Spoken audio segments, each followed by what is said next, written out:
Hello, everybody. My name is Julie Neff. I'm here to talk about my new album, Fine, which is out everywhere on the internet, and very excited to make my Toronto mic'd debut. Oh, you can keep going. Because remember, that was the cue for me to hit the theme.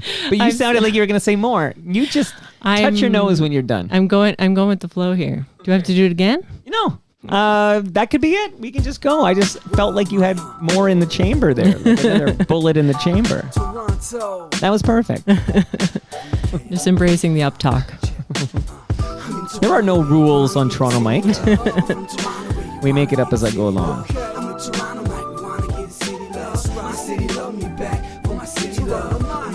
Welcome to episode 1950. 1950, that's a milestone episode, Julie. Wow, that's a lot. Saved it for you. Of Toronto Mic'd, an award-winning podcast proudly brought to you by Great Lakes Brewery. Order online at greatlakesbeer.com for free local home delivery in the GTA. Palma Pasta. Enjoy the taste of fresh, homemade Italian pasta and entrees from Palma Pasta in Mississauga and Oakville. Visit palmapasta.com for more. Toronto Maple Leafs baseball. Catch a game at Christie Pitts this summer before it's too late. No ticket required. Fusion Corp's own Nick Iones. He's the host of Building Toronto Skyline, and Mike and Nick, two podcasts that you ought to listen to.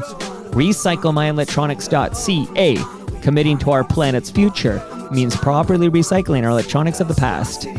And Ridley Funeral Home. Pillars of the community since 1921. Today, making her Toronto Mic'd debut. All the way from Montreal, it's Julie Neff. Hello. Nice to meet you. You were singing your hello. You're always singing, Julie. You gotta, you know. What a pleasure it is to meet you. Likewise. So I met you and I'm like, I kind of want to ask her how she's doing and all this. And I'm like, no, don't talk to me, Julie, until I press record. There's the washroom. Let me know when you're ready and we're going to roll. But I'm really glad you're here. How long, like you're here from Montreal. What brings you to Toronto and how long are you in town for? Yeah, I'm in town for this, for sure, and also to see some family, and I've been here about a week or so. So I come back and forth. I have lots of friends here because I used to live here. Yeah, were you, okay, but you weren't born here? No, I was born in Guelph, actually, Guelph, Ontario. Okay, home of Mike Schreiner. Okay. Oh, he's the... He's my go-to, either that or Ian Service. I'm going to name check all the Guelphians I don't know either of those people. So, okay, we're going to get your origin story, but you've got a great episode number, Julie. Like, you're 1950. That's a round number, right? Yeah. Pretty damn round. Yeah. It's even in some way. I don't know if round and even are the same things. You know what? But I think they're like, well, feels no, right. Even, come on, half the numbers are even. But round, man, you got to be like multiples of 50, I would say. Yeah, maybe. that works for me. Okay, well, you got a good number. I like it. So off the top, before we get to know you and talk about the new music, we're going to get deep here, Julie. But right off the top, I have to give everybody a little Toronto history because I have to tell everybody something that happened in this fine city that you're visiting where you once lived in 1950. So here's what I got for you. You ready? I'm ready. In 1950, the 38th Grey Cup was played at Varsity Stadium. Of course, that's at U of T on Bloor Street. The game took place November 25th, 1950. There was I don't know how you fit 27,000 fans into Varsity Stadium, but maybe it was configured differently back then. But they called this game the Mud Bowl. Okay, this is the 38th Grey Cup. It was known as the Mud Bowl. The Argos won the Grey Cup over the Winnipeg Blue Bombers by a score of 13-0. That happened in 1950. Wow. Now you know. Are you a sports fan at all? No, is Grey Cup football? Okay. Not a sports fan. Would this be hockey? This is definitely football. Okay, great. Okay, Argos gave me football vibes. Well, there's no Guelph I used to team. play sports, but yeah, I don't follow it very much.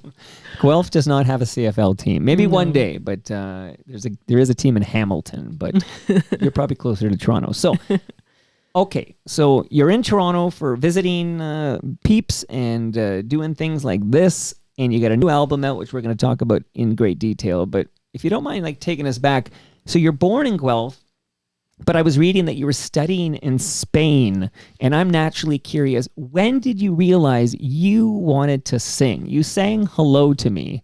Hello. I can't do it like you can do it, Julie. But like, when did you realize, oh, I want to perform? I mean, I was always singing when I was younger. Like, we were really involved in church. So it wasn't necessarily performing, but singing was a big part of my life. So that was just something that we always did and I always enjoyed doing. And then it really wasn't until kind of high school and then university where I did what I would call performances, where it was, me intentionally singing in front of people, in front of an audience as opposed to like a congregation. What were you singing? Like church hymns? What were you singing? Church music. I mean, more like contemporary Christian church music. So, get a little... What is that exactly? Like, I'm a little ignorant. I used to joke it was like Creed, but, what exactly is contemporary Christian music? I mean, there's like the music that you... Jar of Flies? No, what is it? Jar of Flies. Flood? Keep going. I don't know. I'm hearing I mean, there's a music that you like listen to for fun, and then there's a music that you would sing in front of the church. But there was a ton of like rock bands and rap and all kinds of bands when I was growing up. Singing about Jesus and stuff. Yeah, absolutely.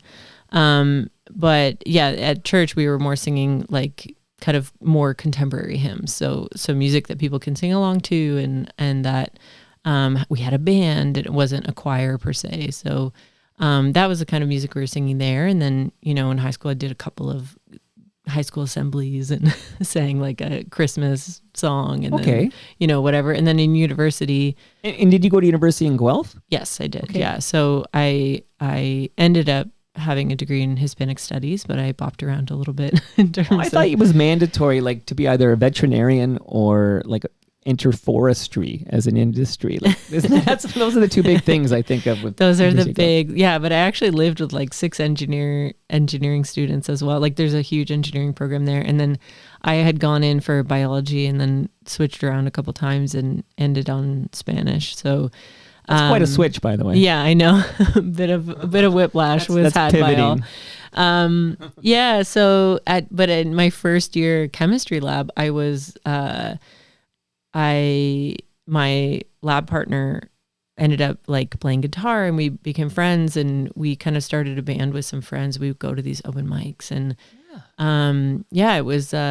it was a fun kind of, I don't know, departure from the music that I was used to. Okay, so this is not a Christian rock band. No, very not so. It is a Satan worshiping no, band. Definitely not that. But it was definitely a departure. But it was like tons of different styles. Like it was a mixture of like reggae and rock and pop and like you name it. We kind of mixed it all together. There's 8 people in the band. It was a little crazy. Well, that's very Canadian to have like mashups of genres like that. Yeah. Like Bedouin sound clash. And there's a very Canadian thing. Yeah, absolutely. So it was a blast. Like I learned a lot with that band. And what was the name of that band? It was called What She Said. Okay. Yeah. So they were a great group and they always wanted me to write. And I was like, no, I don't do that. It's like, I don't write music. Oh, that's funny. And so it wasn't until many years later that I kind of found writing on my own, but.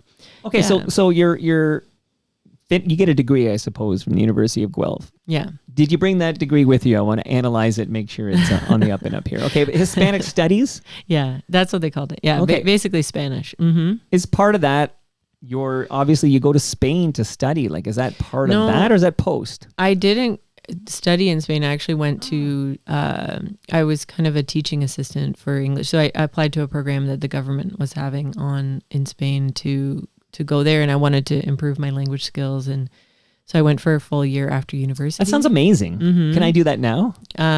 Is that program still? Can 50-year-old guys do that? I'm not sure. To be honest, I think it was like something that people would extend though. Like they would stay for years doing the same thing. Oh, I bet. That sounds amazing. Yeah, it was cool. It was definitely like a good move for me after university. Not really sure what I wanted to do yet, and it was a way to kind of like improve the skill that I had been building for several years. So, and you're living in Spain. Yeah, and you're living in Spain. So that was really nice. So you showed great restraint by only doing that for 1 year. Well, didn't love the job. Like I didn't love teaching English in that capacity. And I still wanted to kind of like figure out the meat of life. You know, I was like, where am I going? And this kind of like purposeless year was like fun for other reasons, and learning Spanish obviously. But I wanted to kind of get into like, what is it that I want to do in the next while? Did you ever figure that out? Yeah, I mean, I ended up working in, I moved back and, you know, had a couple of years of underemployment, I would say, or a year at least of underemployment. And that's when I started writing songs, actually. But I ended up getting a job in like advertising post-production eventually. Okay. And have been working in that for a really long time. So, and that can pay the bills. It sure can. Yeah. So you're like Don Draper over here. Exactly. No, I'm the person who figures out how to make Don Draper's ideas come true. Oh yeah, that's Elizabeth Moss's character. But what's her name? Do you remember? Why am I blanking on her name? You know, it's funny. I watched that show multiple times. I really love that show. And I'm sitting here and I can't remember. Peggy. Yeah. Right. Peggy. Yeah. That took me a minute. Peggy Olson, right? Peggy Olson. Which sounds like it's a character from like Superman or something. Yeah. Peggy Olson. Yeah, Peggy Olson. You're Peggy Olson. Kind of, yeah. Like I work as a producer, so it's you know, you're working with the post-production side of things, of making things happen, which is really where I learned a lot about the creative process of like how to put something together and what it looks like to get feedback and then have to address it on something. And like when you're creating for yourself, it's a little different, you know, you're able to kind of do your own thing. But I learned so much, and I've been able to collaborate with so many people that I've met through those jobs. So that's been pretty incredible. Well, that is incredible. Now, is this happening in Guelph? Like, at what point do you end up in the big smoke here, Toronto? No, when I moved back from Spain, I stayed in Guelph for a few months, and I was like, you know what? If I don't leave now, I'll never leave. You know, it's that kind of a town where it's a great place to be. But I think for me at the time, if I felt like it would really kind of seal my fate if I stayed there. So I moved to Toronto. I had a 1-month contract with TIFF, and then I spent maybe like 11 months of the following year working at restaurants and nannying and like doing different things to kind of stay there. And then eventually got this job in advertising. On Madison Avenue in downtown Toronto. Okay. Mm-hmm. So that's, I'm curious, like what neighborhood in Toronto do you settle in during your Toronto era? I've lived in so many neighborhoods, and actually I want to hear them all.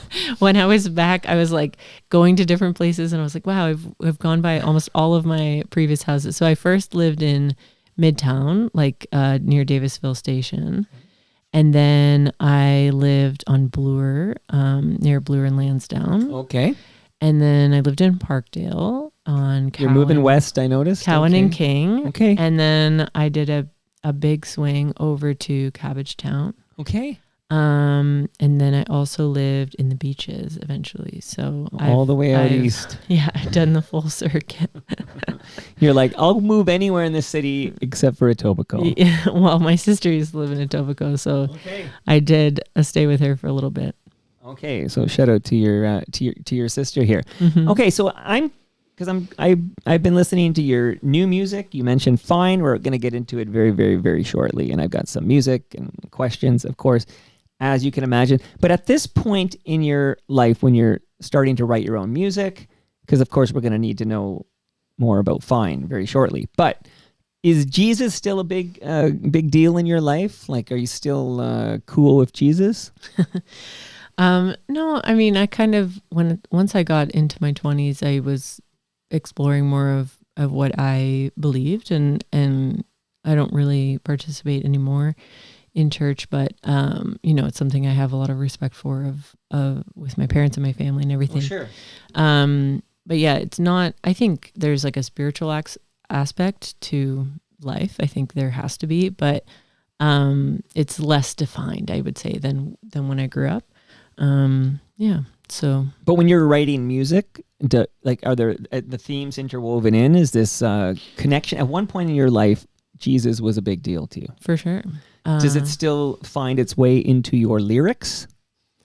I don't think into my lyrics. I think maybe inadvertently sometimes. I think sometimes, you know, the way we speak about things, obviously we learn language when we're growing up. So maybe there's part of that. I think even lyrically or or sonically sometimes I think there's like callbacks to some of the music that I would have sang at church, just because it is so, there's a repetition that I think is A, comforting to me, and B, it's easy for people to kind of pick up on. But I think there, sometimes I'm exploring spiritual topics and definitely like purpose and life and, our path and things like that. But I don't think there's a ton of like specific spiritual references. Okay, just curious, because I'm a lapsed Catholic, and I know you never identified as Catholic, right? This is a different strain of Christianity. Yeah, it's more on the like non-denominational or evangelical side of Christianity. I think I would say you have better music in those churches. I mean, we had great music.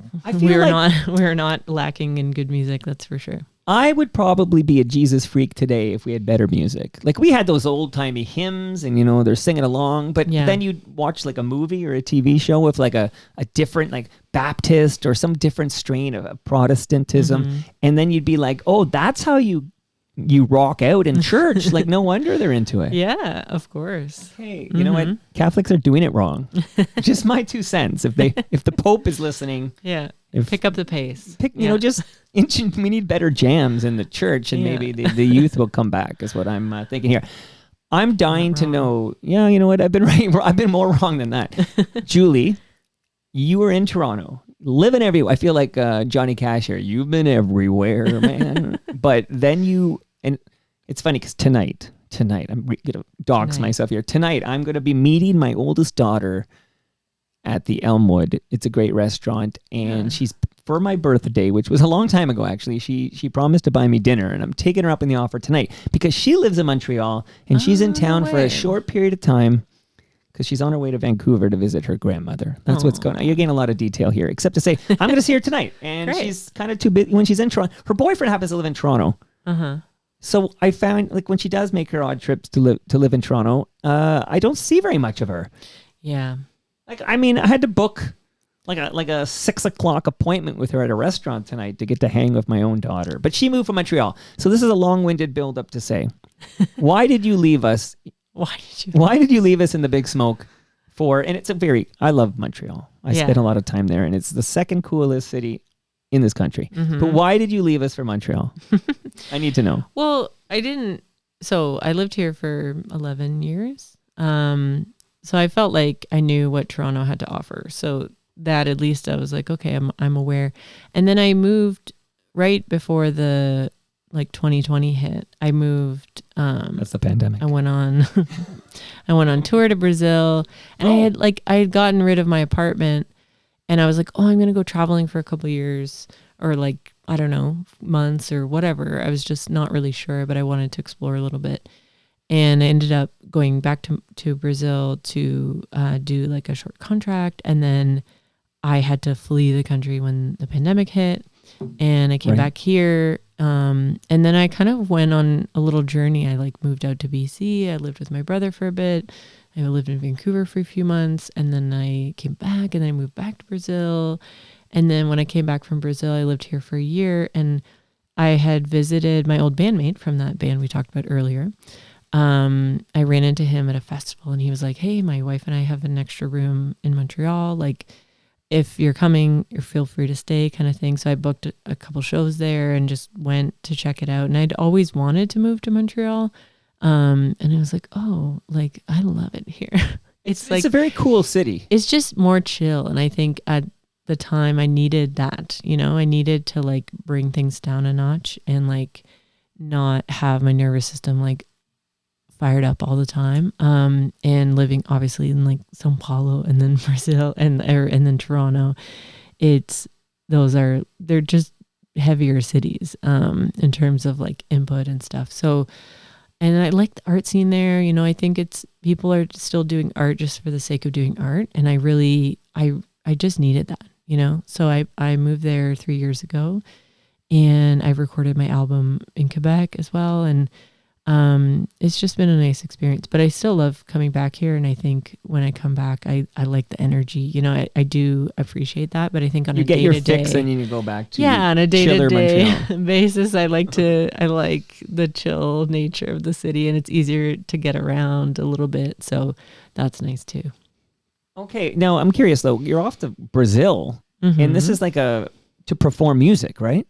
Yeah, I initially went to perform music in 2018. I met some bands here in Toronto who are from Brazil and had a festival, and we pitched like a video project to them, and we went.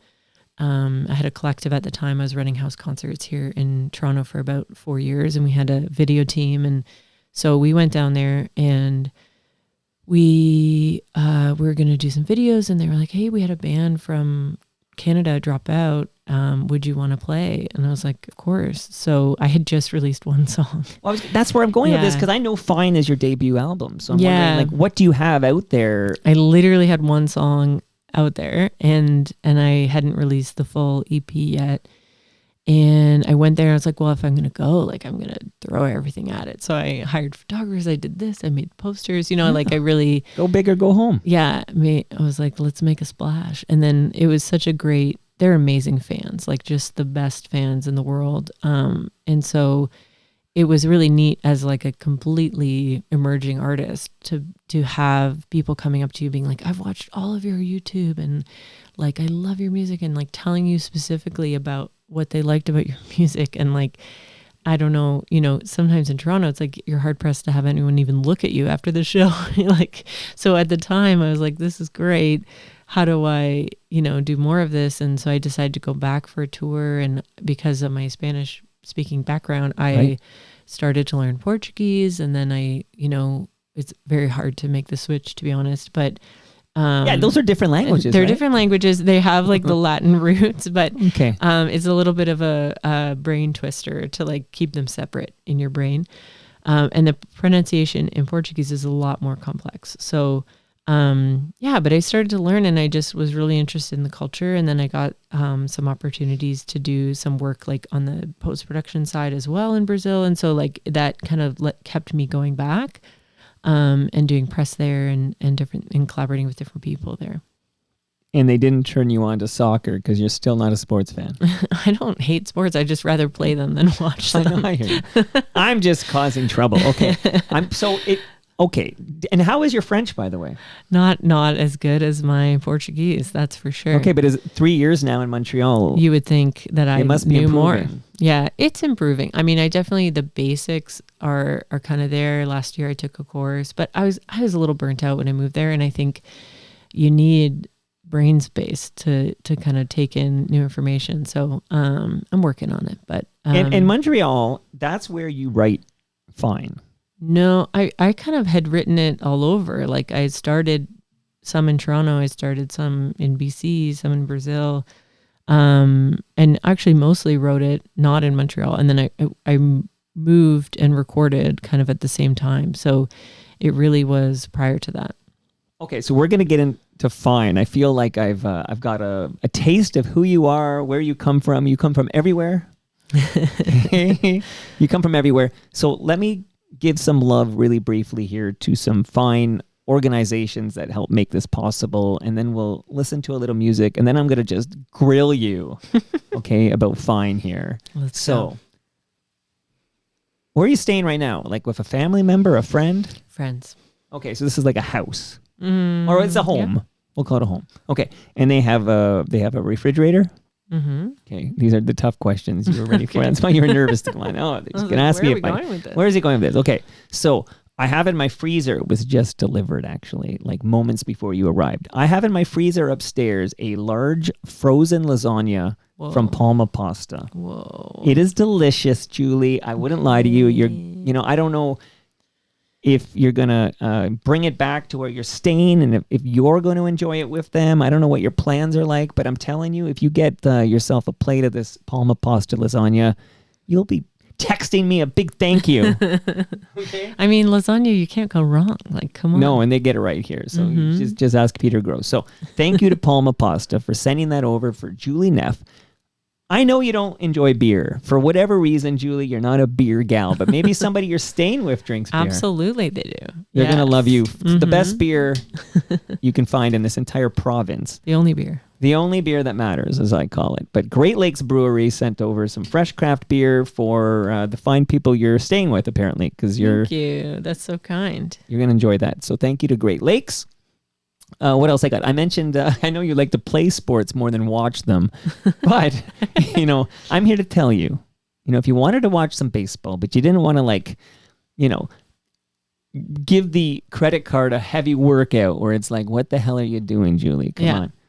I'm telling you, Christy Pitts for free baseball, man. It's the Toronto Maple Leafs baseball, costs you nothing. It's so entertaining. There's only a handful of dates left in the Toronto Maple Leafs calendar. The season ends at the end of the month. So get your butt to Christy Pitts. There's a book here on the history of Toronto Maple Leafs baseball for you. Phenomenal. Thank you so much. Okay.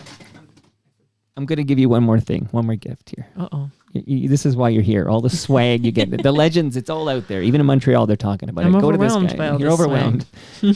Underwhelmed is a word. I looked it up.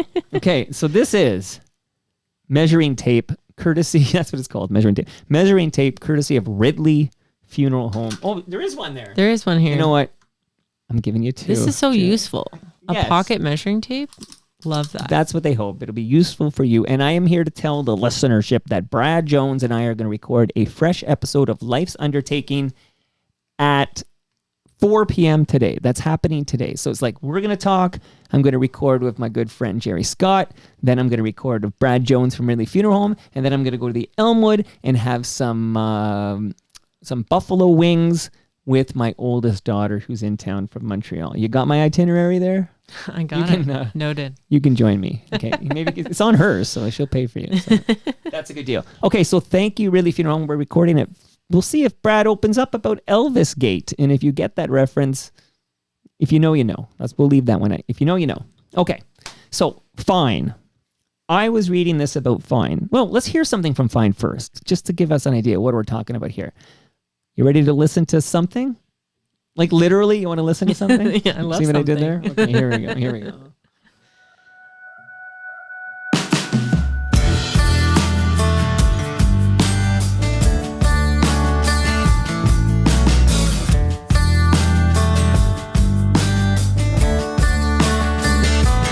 Living a past life, I don't know where you lead me, and I never ask why. I just want you to see me, but then you push me out on the edge, I'm reeling. It seems so clear now. I don't know why I give in. Yeah, you never, you never, you never, you never, you never. So how would I ever?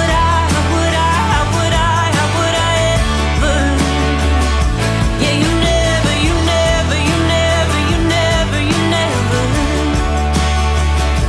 So how would I ever?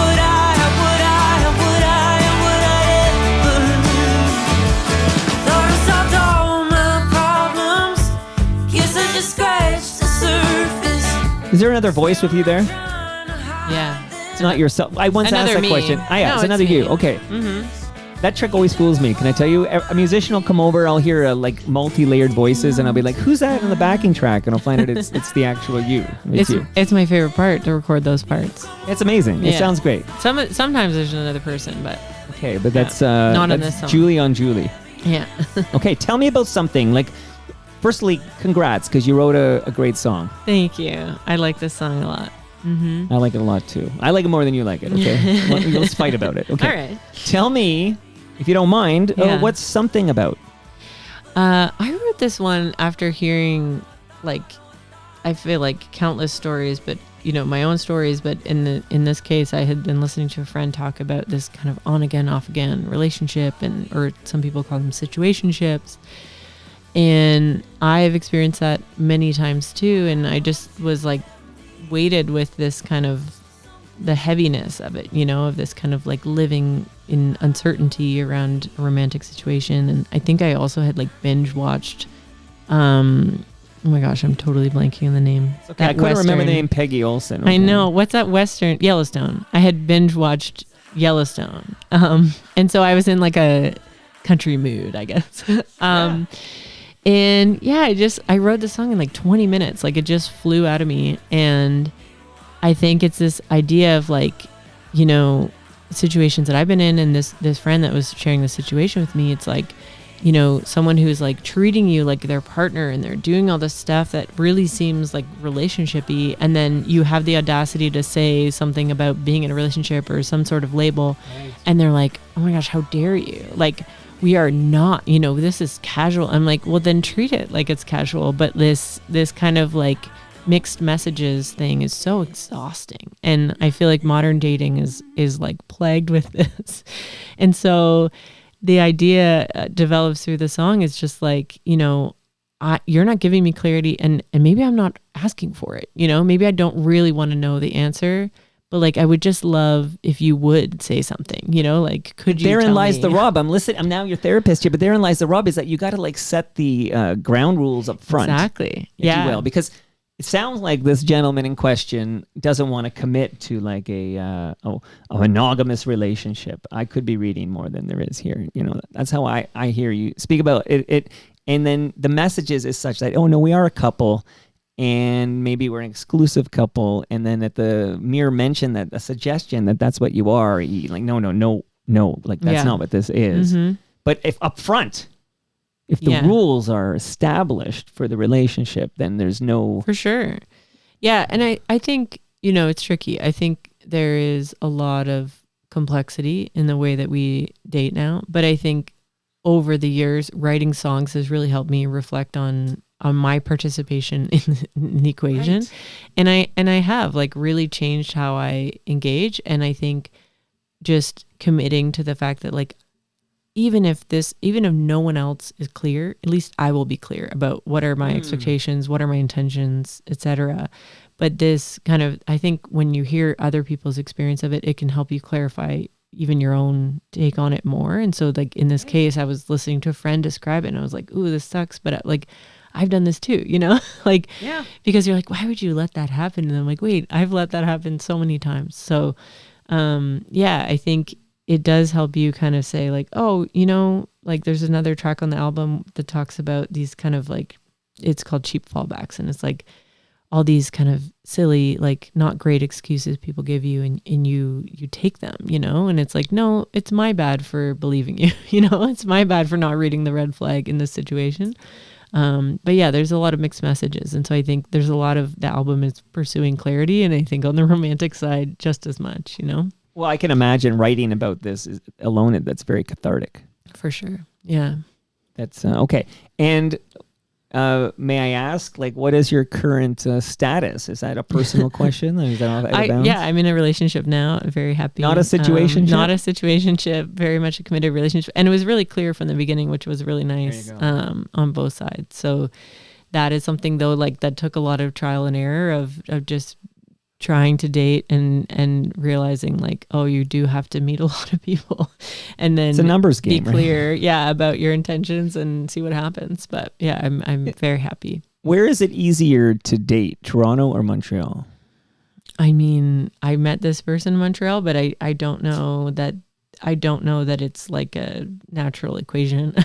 I think it can really depend. It depends. Yeah. That's the answer to everything, but there's a secret to life. The answer to everything is it depends. But I do think timing is a big factor. I think timing in all of our lives is a huge factor. And in this case, I met someone who's from Brazil. So like, it was like things that we had in common of, me having lived there really helped kind of connect us. And then I think I was ready, I was in a place where I was ready to like actually get into something. And I think sometimes we think we're ready and we're not actually prepared. So, yeah.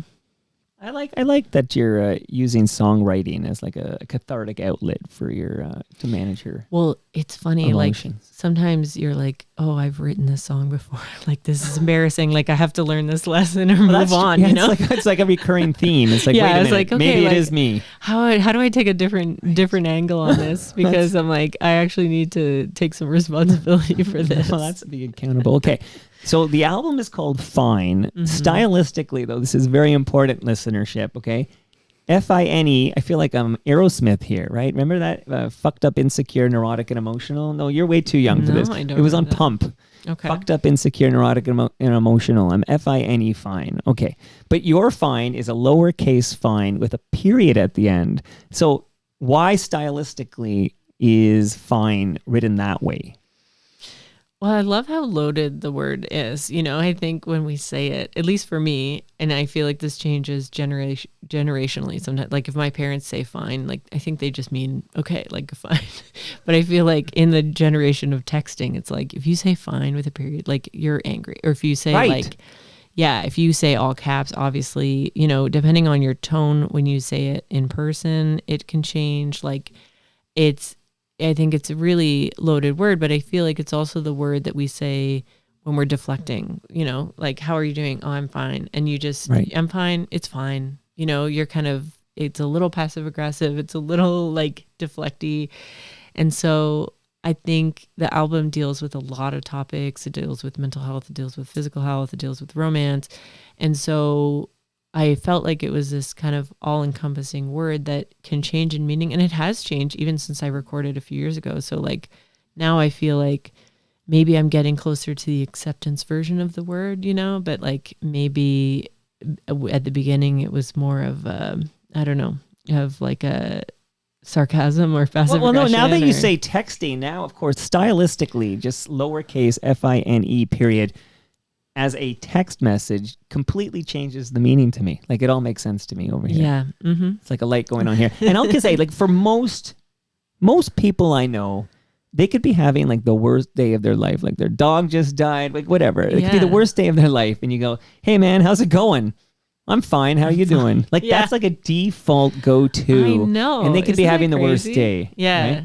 Like they don't want to burden you. Mm-hmm. Well, actually, thanks for asking. My dog died, and it's like, what do I do with this? Like, it's like I'm going to do you the favor of telling you I'm fine. Yes, exactly. And courtesy. And I think the album is like, there's a lot of songs on it that are an effort to not give that answer. Like it's like when you are really struggling and nobody knows. Like there's the title track obviously talks about this a lot, but it's like this idea that you can appear to be fine from the outside, but you might be dealing with a lot on the inside, and you can't 100%. Hold that all by yourself all the time. 100%. Yeah. 100%. You never know what someone else is going through, but everybody's going through something. Mm-hmm. And on that note, so because I am going to play the title track. I always play the title track. I mean, like you named the album this for a reason. Like, you know what I mean? Like I'm going to play the title track. It's funny because I got like a nice like PR bio about you. And I'm going to read the paragraph, but I will tell you that the song that we just played, they call it the album's focus track. And I'm not even sure I've ever heard this term before because like you have a title track. This has the same name as the album. And then you have the focus track. You know what I mean? Like I feel like I'm not in the industry, but that feels like a new thing. So what they'll do is they'll have like you'll put out a single. So in my case, I put out the single Fine and I put out another single Trapped. And then when you release the album with press, you need to have a focus track. And so I had no idea. They choose an unreleased track. And something is, I feel like there's a lot of singles on the album. But you, because I know you like Something very much. It's a great song. You must have some influence. Okay, you're going to have a focus track. It's going to be something because I love that song. Mm-hmm. Yeah, absolutely. Okay, control your world here. Okay, you got it. So Fine, which we're going to play in a minute. And how do you say fine? Just fine? Or fine? No, that'd be all caps. It's more of a fine. Fine? Is there a question mark in there? Yeah, it's a fine exclamation mark question mark. Oh, geez, style is important. Okay, I got to check the Julie Neff style guide and get back to you here. All good. Okay, but here's the paragraph in that bio I was referring to, that PR bio. Okay, I'm going to read it. So this tells me this is public information. I'm not prying into your personal health matters. I'm reading what's in this public bio. Ready? Yeah. Okay, it's about Fine. Created while navigating the daily realities of living with chronic illness, namely endometritis. Acclaimed Canadian alternative artist Julie Neff has just released her debut album, Fine. It was released on July 10th, 2026, a project that captures what it feels like to live in a body at war with itself while giving voice to the millions of people living with chronic pain who often feel unseen. Okay, so obviously you know where it's going, but coincidentally, complete coincidence, there is a local blogger. She's been blogging in the city of Toronto. I started blogging. The word blogging, do you know what that means? Okay. I do. So I started blogging at torontomike.com in 2002, and there was already a local blogger who went by the moniker Rami the Minx. And I was kind of like very interested in this whole like cyber world she created. She was very open and honest on this blog, and I would follow this blog. So when I started this very podcast 1950 episodes ago, I had a mental note. See if Rami will come over and talk about all this. And then Rami did come over. An early episode of Toronto Mike was with Rami the Minx. And we did it, and that was over a decade ago, I think. Well, out of nowhere, out of the blue, in the past week, Rami the Minx has been sending me emails. Can I come back? And she wants to talk about a number of things, but one of the key things she wants to talk about is her battle with endometriosis. Am I saying it right? Endometriosis. Yeah. Right. Okay. And she was explaining. She showed me. She sends me photos. She said, "Here's a photo of me," and it looked like she was pregnant. Yeah. And then she was explaining that this is what she looked like a year ago, and except she's going to speak for herself because I said yes, you may come over. So at any point now, the second Rami the Minx episode of Toronto Mike, and we will talk about this. But I want to hear from you. Would you please tell us, idiots, exactly what is endometriosis and how it's affected you? Yeah, so endometriosis is a full body inflammatory condition. It is, they're still researching it. Women's health is underwhelmingly researched, to use your word. That's a word. Yeah, that's a word. Yeah, so basically tissue that's like similar to the lining of the uterus that you shed on your period. It grows in the abdominal cavity, on other organs, on the diaphragm. They found it in the heart, the brain, it goes all over the place, and it's an inflammatory tissue. So it's growing where it's not supposed to be. It engages your immune system. And then it can create scar tissue, and it can fuse organs together. It can fuse organs to walls and, pelvic walls. This sounds horrific. It is awful. And so the problem is, like, a lot of people don't even know what it is. And then they might take up to 10 years to get diagnosed. And then even when they get diagnosed, there's not a lot of great treatment options available yet. And so, the most common is surgery. So they go in and they remove it, but it comes back. So there's not like a great solve. It's not curable as of right now. And manage it, essentially. Yeah, you're kind of managing it. You're managing inflammation. You're trying to reduce stress. You're, for some people, certain hormonal medications help, but it's not a cure-all for sure. And then it can cause a host of other issues with other organs. And even they're finding now, like, heart health is impacted because you're chronically inflamed for so many years. And so your heart is under more strain. Your brain can take a toll too. So, it's been, a long journey for me with that. And I've had a couple of surgeries. But it's, doesn't solve the whole problem. And then even when you're trying to get treatment, like, if, they're only offering you one option, it's really frustrating because you're like, well, that option didn't work for me. So, like, what else do you got? And they're like, nothing. Like, I don't have anything. And why are you talking to me about it if you're not trying to get pregnant? Like, they care about is, like, are you dying or are you trying to get pregnant? And there's no in between. They don't really, I feel like most of the time the specialists are really focused on fertility, and they're not really caring as much about your quality of life and, like, your ability to participate in life. So what it means is, for a lot of people who suffer with this, and certainly for me at different stages of my life, it's like it can take you out. It can absolutely take you out. Or in my case, like how it relates to the album, a lot of the times I was just forcing myself to go to work and taking pain meds or doing whatever I needed to do to kind of push through. And then I would go to the bathroom on breaks to, like, bawl my eyes out because I was in so much pain. And and then you wipe the tears away and go back to a meeting. So, like, it creates extra tension, I think, where, one thing is pushing through on days where you want to and you need to, and, like, we all need something to get up and get out of the house for. But another thing is to push your body to its absolute limit. And I really did a lot of the time. And I would be like, oh, like, I don't know why I'm always getting sick. Like, I would get colds and stuff all the time. And I was like, oh, I'm just overdoing it. I'm just overdoing it.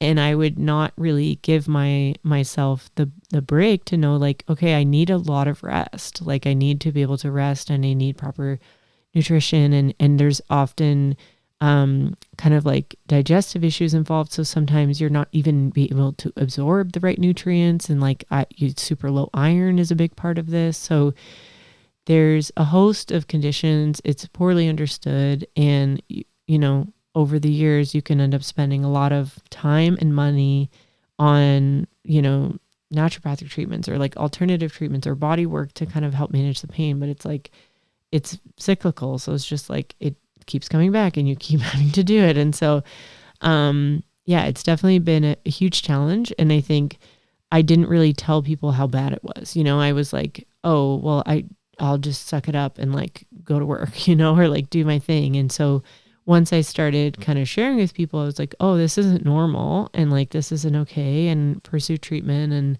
tried to figure out how best to manage it. But I think this idea that like a lot of people who suffer from this and any chronic pain can also suffer from depression and anxiety and associated with that, because obviously it's really difficult to deal with any chronic condition, but certainly one that causes so much pain. And and I had a hard time identifying that was what was happening, and then also telling people about it. And they'd be like, oh, well, why don't you just ask for help? I'm like, I don't know what to ask for. Like, I don't know how to, like, I feel like a bummer to be around. And like, I don't know, even to like invite you over feels like not the right thing, or like, asking for a meal. Like, I just didn't even know how to approach that. And so writing these songs has helped me to be like, how can I start that conversation with people that are close to me of like, okay, like at least just telling you what's going on, and then realizing that it's not a burden to them, to let them know that you're struggling. And, they don't always have to be able to fix it. It's just something where it's like, you're not carrying that alone. And then sharing these songs publicly and having, shows and stuff, and having people coming up to me and in tears being like, this is me. Like, I have an invisible chronic illness too. And I think the invisible part is what is the most isolating, because it's not, you don't have a wheelchair or crutches or something, that's obvious. And so people are just like, assume that you're good to go. Right. Or they're like, why is she so lame? She's canceling plans. Like, why is she tired all the time? Like, and you're like, I am trying so hard to be here, like and even when I am here, it's hard to pay attention because I'm in pain. So I think that's been a big challenge to learn to manage, for sure. Well, that was a very, like, I'm glad you opened up and shared in that way, because we talked only like moments ago. I said, you never know what somebody's going through. And that's precisely what I mean. You don't see it, but this sounds like a debilitating chronic illness, disease, I suppose. Mm-hmm. And I'm really sorry that you have this affliction. Like, I'm sorry. Yeah, thank you. Yeah. It's been a journey. Like, I think obviously with everything that we go through in life, I think there can be good things that come out of the bad. And I think with this album, I really wanted the, like, the whole visual of the album is based on kintsugi, which is like the Japanese art of repairing broken pottery with gold. And it's like there could be gold in the linings, but you're still not going to be the same as before you were broken. But maybe it'll be a little bit different. And, a lot of people are dealing with that, and there's different ways to manage, and there's different seasons. Like I'm in a season where things feel more manageable, and I feel able to be in front of people and able to like do things like this. And that's why I waited so long to release the album, because I wasn't there for a couple of years. Is that like weather related? Like just the temps are higher and the symptoms are less, or unrelated to the Sometimes that can make it worse for people. Okay. No, I think I was dealing with some depression at the same time. And so it took me a while to kind of re-engage with like just joy. And like I did a lot of like paint my numbers and just like sensory things to kind of get back. It wasn't just that. It was a lot of things together. But I took some time just to live and like take the pressure off and try not to feel this pressure to be present online and all the time, and try to manage all those things and then get ready for the album, which is a big release. So, well, this song "Fine," we're going to play it in a moment. With that context, I think it'll change it for people when they hear it. But it's funny that earlier it kind of adds more like weight to the whole idea of "Fine," like the title of "Fine," because you alluded to it, but I feel like we have a tendency where we don't want to bum people out. We thought, my dog just died, but I'm fine. Like, you don't want to bum people out. And you're like, I'm managing a debilitating chronic pain from an uncurable disease called endometriosis. But for your purposes, I'm fine because I'm going to try to be present and tough it out. You know what I mean? Like you don't know. Like it sounds horrible. It really does sound, when you describe it, it sounds nightmarish to me. Yeah. And you don't want to you also don't want to share your personal business with absolutely everyone that you're talking to. Well, too late. You put it on an album. I know. But like, you know what I mean? When you're just talking to someone in casual conversation. Right. Like on the subway or something. But yeah, I do think that we have normalized women's pain way too much. And so it is something that sometimes I get surprised by people's reaction because I'm like, oh yeah, like this is horrible. But you get used to some also, aspects of it. I mentioned that, I'm stupid or whatever. But what I mean by that is there's an overwhelming amount of ignorance amongst some men when it comes to ailments of this nature that affect women. Mm-hmm. Like, and you mentioned underwhelmed, okay? That is a word, okay? Chris Murphy says it's not, but I believe it is, okay? But I looked it up. It's one of those things I did in my school. But the awareness to this word, I think I might have heard it in the past, but I didn't stop to focus on it because nobody in my inner circle was afflicted or whatever. And then it's funny, I had this experience of Rami the Minx, and she's showing me pictures, and she's showing me like, this is what I looked like last year. And it really looked like she was rather pregnant. And she was saying, and she was explaining, it's funny. And then I saw that you had the same affliction, and now I'm like aware, and I wonder, like, I'm so glad you're talking about it, and we're about to play the song, but I'm glad you're talking about it so openly in public here, because how many women listening will be like, thank you. Yeah. I suffer from endometriosis. Like, I don't know how common it is, but it's common enough that it's, 2 people in my circle have mentioned it in the past week. At least 1 in 10. Like, I think 1 in 10. Yeah. So they're finding it more and more, and then it takes so long to get diagnosed. We don't have accurate numbers of everyone. That's good. That's my question. So I'm going to play fine. The promise I'm getting to it. But like, was there a period of time where you're just like talking to your doctor about this pain you're feeling? Is there a long time before diagnosis? Like, how quickly? 7 to 10 years. Before diagnosis, like before they give it a name and say, you have endometriosis. Yeah. 7 to 10 years. So I'm wondering, are doctors like, oh, maybe you need to go to a spa and just like, are people trying to like gaslight you, I suppose, and tell you like, oh, maybe it's in your head? All the time. The first doctor I went to about the first issues, I was literally like almost like hemorrhaging, and he was like, it's just an irregular period. And I was like, okay. And then I went to Spain, and I went to the doctor there. They did an ultrasound. They were like, oh no, you have a massive benign tumor. And this was definitely there 2 months ago when your doctor in Canada examined you. Oh my God. You're pissing me off right now because you have to be your own advocate, but we're too polite. I think Canadians, I don't know if we can blame Canada for this, that's the South Park thing, but like, I feel like too many of us are too polite that a doctor says it's an irregular period and we're like, thank you for your time, and we move on. No, I was like, I'm calling you from work passing out, and you're telling me this is an irregular period? Like, get out of here. And you have to be your own advocate. Yeah. Like, you have to just not settle for that. I've had to switch doctors. I've had to like pursue multiple opinions over the years, and obviously moving around doesn't help, but it's absolutely insane. And looking back, I'm just like, wow, so many years of suffering where like maybe I could have had some solutions earlier. 7 to 10 years. Yeah. And I'm not looking at you're a young woman. Yeah.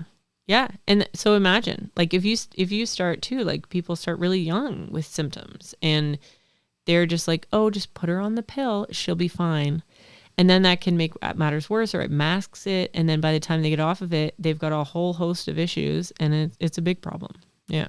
Now, one thing you did, of course, I'm not challenging anything you said there, but you talked about how it's typical with these women-only ailments to be under, I can't remember the term you used. Under research. Under research. And I produced a show for the Women's Brain Health Initiative where we talked about how women's brain health, because apparently Alzheimer's and dementia, more common in women than men, but all the research was about men. Mm-hmm. Terrible. But in this instance, I'm here to tell you, because you mentioned, unless you're dying or trying to get pregnant, they sort of have less passion to resolve your symptoms, 100%. It sounds like.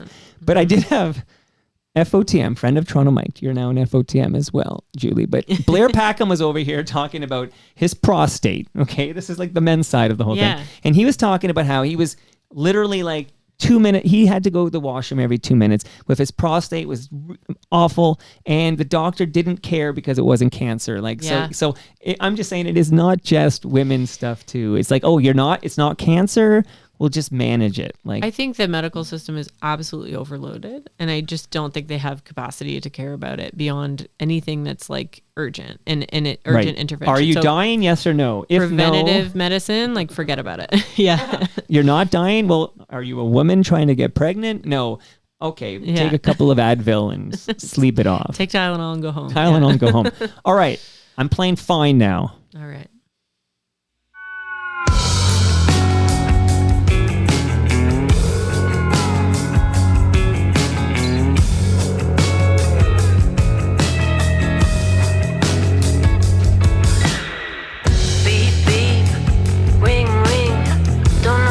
But I can't hear a thing to say.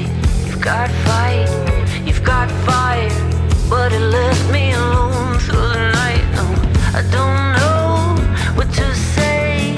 It's like I'm getting lost in the fray, but I can pretend that all this time I've been on the mend. Said she looks so good, must be fine.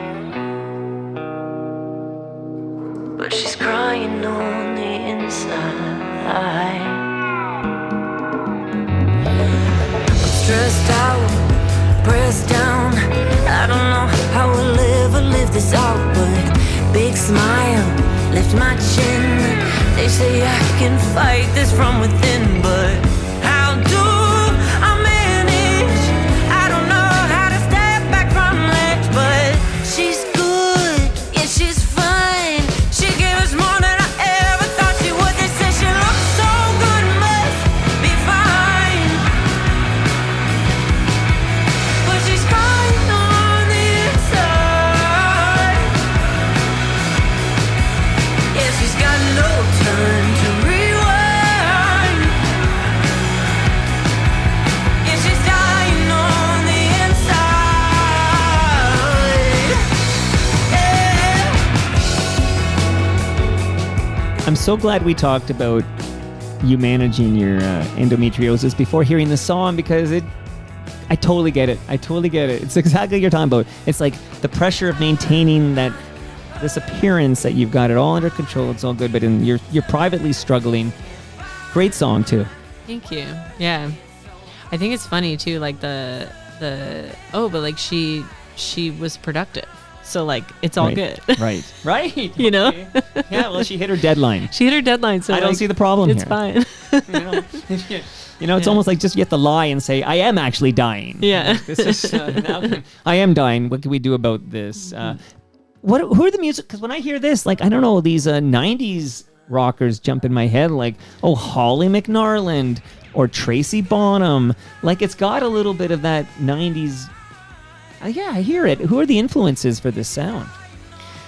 I'm trying to bring everything back to the 90s, okay? I mean, I love the 90s. Big fan. I have a whole refs playlist like that we made for this album. But I have a lot of different references, and definitely rock. Definitely like 2000s rock is definitely an influence for me as well. Grew up listening, not grew up, but in high school forward was listening to a lot of different bands like Alt J and Coldplay and, lots of different aspects. But the producer of the album, she's from Brazil, and I feel like she brings a lot of those rock influences too, and really, I think, brought some cool elements into this track in particular. Without a doubt. Let's hear more.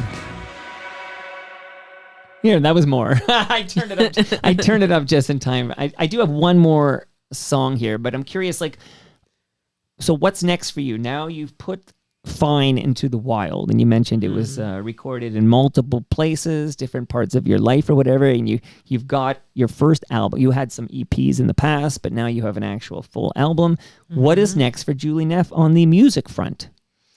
Yeah, so I'm excited to, and we're working on making some physical copies of the album. I prefer cobbodies, actually. Cobbodies. Cobbodies is a new word I'm going to use. Yeah. And then we're also working on building out some live shows. And I love, like with this, we've done a couple shows where we've had really full band, and it's amazing. And I think now more than ever, I'm leaning into the live, like, feeling of like I want to feel the visceral like joy of playing music. So we got even a violin. There's a bunch of tracks on the album that have strings, and so we're trying to incorporate a bunch of that. So yeah, stay tuned for that. Hoping to have some shows potentially later in September. I am waiting on, ironically, from our discussion, some medical scheduling, which is they never like to tell you when things are happening. So I've been hesitant to like book things because I may have to cancel, but trying to move forward as much as we can. And then, looking ahead at next year and shows and kind of rolling out different aspects of the album. Well, that's another element of living with a chronic illness you might overlook, which is it's not just the pain. Yeah. Right. It's also managing the different medical appointments that are tough to get. I'm blessed as I speak, no chronic pain, but I do have to see a hematologist once a year. And even that, like, just today I got an email, like I have to go do 1 week before, I have to do life labs, I have to do my blood work, and then this hematologist once a year will review it and whatever. And this is the time of year it happens in mid-August. And I got a note today like, oh, this life labs appointment you booked for reasons beyond our control, we're canceling it. Like this, I know. And you're like, I waited all year for this. That I only booked probably a week ago or whatever. But still, it's like all these curveballs. It's like, no, because if I don't do the blood work, the hematologist can't do their thing. There's like a whole thing. And that's me with one little thing I have to manage once a year. And you're living daily with endometriosis. So I'm not trying to compare these two things, but that's a little taste of how, like, oh yeah, you have these, these appointments you got to keep, and you got to block your calendar and make sure you're there. And I'm guessing maybe your doctor's in Montreal or whatever. I don't know. That could be too private, but you're in Toronto right now. I know that it's a long train ride or whatever. And earlier I made a joke because you said coppity. Half the words I say I mispronounce. So, coppity. And then you made a joke about zippity doo-dah. And I'm here to tell you, in primary school with my dear friend Joe, I saw Song of the South in the theaters. And that's where zippity doo-dah comes from. And that movie has been deleted by Disney because of some dated references to people of color. Oh, no. I know. So I'm here to tell you, that song is a banger, Zippity Doo-Dah. And the movie, I guess I was like, 5 or 6 years old, I really liked the movie because there's singing and there's like cartoon birds and stuff. But you can't get that movie anymore. I'm just putting it out there. That movie, Disney has deleted that movie the way they deleted the Simpsons episode, Stark Raving Dad. So these are all some fun facts. Okay, Julie, how was this for you? I know you didn't come to Toronto just to see me, but you made time to visit South Etobicoke, one of the few boroughs you haven't lived in this fine city. And I'm wondering, is there anything you wanted to share before we say goodbye? I got to tell you, I loved it. I loved it too. This is great. A great conversation. And I love, I think it's the stuff of life to talk about all the things, I think one thing I've learned over the course of making music and doing life over the past few years is like you can experience joy and sorrow on the same day. And I feel like that's, we talk about all the things, living, places, working, and music and creativity and health and all the stuff. We talked about your situationship. Yeah, we covered it all. We talked. There's joy, there's pain, there's sunshine and rain. I think that's what I learned here. I realized I pulled another song, so I'm going to actually make you stick around for a few more minutes to talk about one more song. Let's hear it. Because you can't leave now, right? Where are you going to go? And don't hit your head. Okay, so let's listen.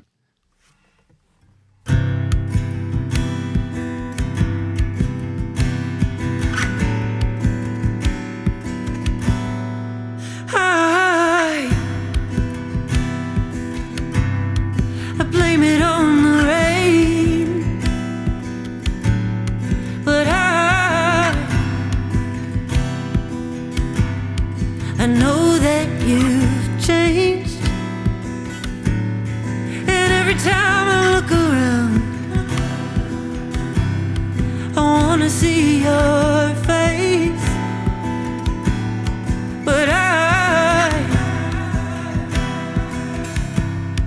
know that you can't stay, but we should burn right all that time till you left. All that time. I know you're meant to be happier with yourself. No, it's not how I imagined this would go. But we should burn bright. I thought that you should know that you never felt the pain. You pushed it right down and threw it all away. You didn't want those things to slow you down or take you away, but they're not there to slow you down. The ways to sustain.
Is that actual audio from a campfire? It's from someone's campfire, yeah. Okay. Please, normally I was planning to fade that down after about a minute or so, but I was sort of lost in it. Like, Same. What's it like? It's nice what's it to like hear for it on the you? headphones again. Yeah, I was going to ask you, what's it like for you to sit there and hear your, debut album in the headphones? It sounds nice. Yeah. No, it sounded great. I'm pretty excited about it. I think it's cool. Like, there's so many phases of listening to it, right? Like sometimes you're listening at the beginning to evaluate it and see like, what are we changing? What are we, is the mix good? All that kind of stuff. Does it need more campfire? Yeah. Or there more cowbell? And then there's just like, sometimes I've had these moments of just listening to it, but for pleasure, like just to enjoy it or to practice or, so it's kind of nice to listen to it on headphones and remember all the little details that I love about the production of what we put into it. So, well, I hope you're very proud of this effort. Yeah. You're proud, right? I'm very proud. Mm-hmm. As we were talking, my phone had this thunderstorm warning thing that came up, like a yellow warning for a thunderstorm. And I'm like, oh, like,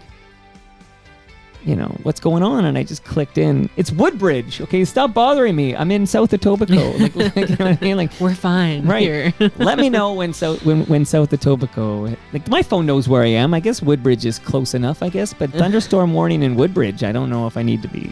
Sensationalist weather reports these days. Yeah, you know what? If it bleeds, it leads. You know this, right? Okay. Julie Neff, what an absolute pleasure it was to talk to you about your life and music. And to hear some cuts from the new album, Fine. And thank you for being so, I guess the word I'll use here is vulnerable. I think I just love vulnerability. Thank you for having me. It's been a pleasure. I realize now I never did give the tip I like to give on every episode. And this will even work in Montreal. So I'm going to do it very quickly, which is tell you if you have old electronics, old devices, and old cables, old computers, don't throw that in the garbage because those chemicals end up in our landfill. Go to recyclemyelectronics.ca, put in your postal code, and find out where you can drop it off to be properly recycled. You got that tip, Julie? I got it.